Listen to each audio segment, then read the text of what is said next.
केड़ो मां हिन वक्त वरी मां 12:30 बजे केर आयो ओइले बिस्मिल्लाह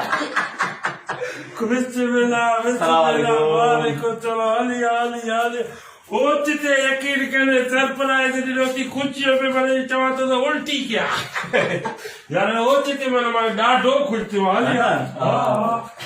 वाह भाई वाह जो ओचिते माने अची तो वे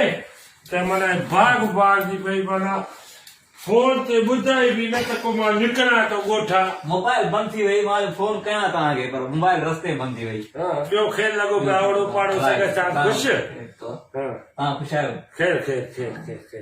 चाची वारा मामा वारा बि ख़ुशि अम्मा वारा चाची वारा सलाम ॾियनि पिया सलाम ॾियां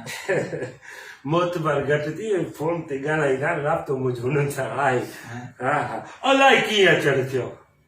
ॻोठ में सीउ लॻा पिया ख़तम ई नथा थियनि मां चवां 10-15 ॾींहं भला मौसम भली आहे कराची यार वटि रहां वञी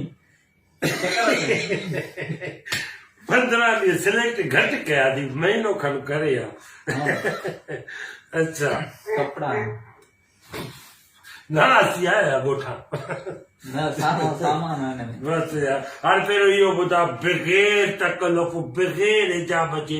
मानी खाधी थी मानी कोन खाधी आहे हिकिड़ो मिंट होल्ड कजांइ दोस्त जी फोन अची हलो दादा अस्सलाम वालेकुम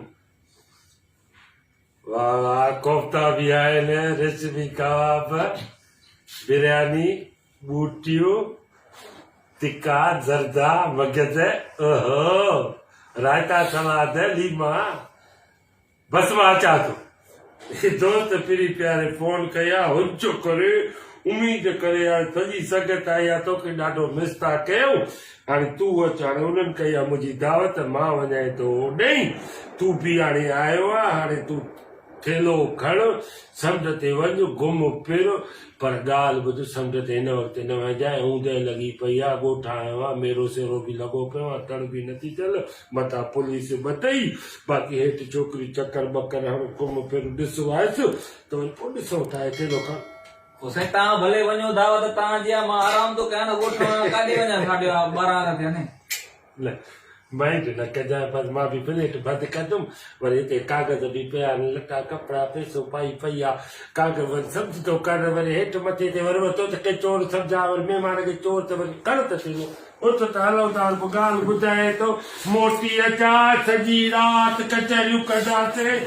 निमको वठी ईंदासीं चांहियूं पींदासीं फ्लैट हक़ीक़त में ॻोल्हो सब्जी हिते जिन न पोइ अलाए कीअं असां बि हिते रहूं था 2-3 दफ़ा चिरक कढिया अथऊं पोइ इनजे करे वरी बि जंहिं महिल अचूं त वरी मां तोसां राब्तो बि कयां थो बाक़ी हाल वाल थी बाक़ी हाणे ॻाल्हि मानी न कजांइ